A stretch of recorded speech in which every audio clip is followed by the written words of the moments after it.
আসসালামু আলাইকুম এভরিওয়ান। লতি রান্না করার জন্য এখানে আমি কিছু লতি নিলাম এবং লতিগুলোকে সুন্দরভাবে একে একে করে সব লতিগুলোকে আমি এভাবে ছুলে নিলাম। সব লতি ছিলা হয়ে গেছে। এখন আমি লতিগুলোকে সুন্দরভাবে ছোট ছোট টুকরো করে কেটে নিলাম। পেঁয়াজ কাঁচামরিচও আমি সুন্দরভাবে কুচি করে কেটে নিলাম। এরপর লতি রান্না করার জন্য কিছু ছোট চিংড়ি মাছও কেটে নিলাম। এরপরে লতিগুলোকে ভালো করে পানিতে ধুয়ে পানি ঝরিয়ে নিলাম। কাঁঠালের সিজনে আমি কিছু কাঁঠালের বিচি হালকা ভাপ দিয়ে সিদ্ধ করে ডিপে রেখেছিলাম। তো মাঝে মধ্যে যে কোনো তরকারির সাথে আমি সেগুলো দিয়ে রান্না করি, সবজির সাথে রান্না করি। তো আজকে লতির সাথেও আমি কিছু কাঁঠালের বিচি দিয়ে রান্না করব। তো এবার আমি গরম প্যানের মধ্যে তৈল দিয়ে দিলাম। তৈলটা একটু গরম হলে পেঁয়াজ কুচি দিয়ে ভালো করে একটু বাদামি কালার করে ভেজে নিলাম।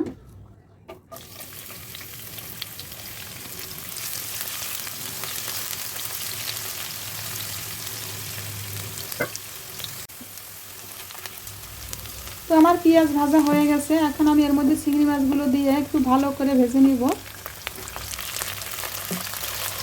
এমনভাবে ভাজি করতে হবে যাতে চিংড়ি মাছের কাঁচা গন্ধটা না থাকে, খুব সুন্দর একটা ভাজা ঘ্রাণ আসে। তো ভাজা হয়ে গেছে। এখন আমি একটু রসুন কুচি দিয়ে দিলাম।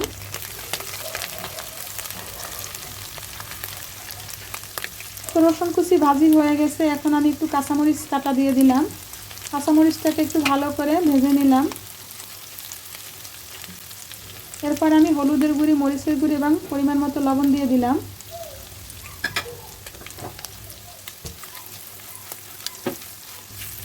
হলুদ মরিচের গুঁড়ি একটু ভালো করে তেলের মধ্যে ভাজি করে নিলাম।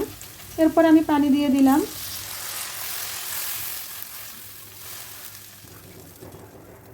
পানি দেওয়ার পর মশলাটাকে একটু ভালো করে কষিয়ে নিলাম। তো মশলা কষানো হয়ে গেছে। খুব সুন্দর একটা চিংড়ি মাছের মশলার ভাজা স্মেল আসছে। তো এবার ভালোভাবে মশলা কষানো হয়ে গেছে। খুব সুন্দর একটা মশলা কষানোর স্মেল আসছে। এবার আমি ধুয়ে রাখা পানি ঝরানো লতিগুলো দিয়ে দিলাম। লতিগুলো ভালো করে নেড়ে চেড়ে মশলার সাথে মিশিয়ে নিলাম। এবার একটু ঢাকনা দিয়ে দিব যাতে করে লতির ভিতরে পানিটা বেরিয়ে আসে।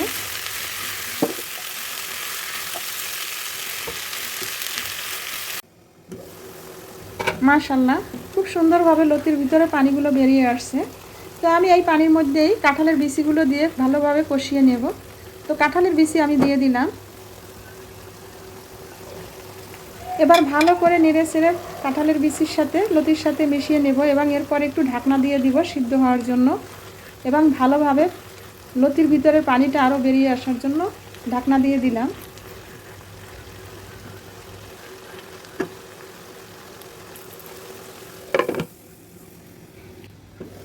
বাহ, খুব সুন্দরভাবে লতির ভিতরে সব পানি বেরিয়ে আসছে। তো আমি এই পানির সাথে আরেকটু গরম পানি অ্যাড করে দেব যাতে করে এই পানিতেই লতি সিদ্ধ হয়ে যায়। তো লতির ভিতরে ঠান্ডা পানি দিলে অনেক সময় গলা চুলকায়, তাই আমি গরম পানি অ্যাড করব বা গরম পানি দিয়ে দিব।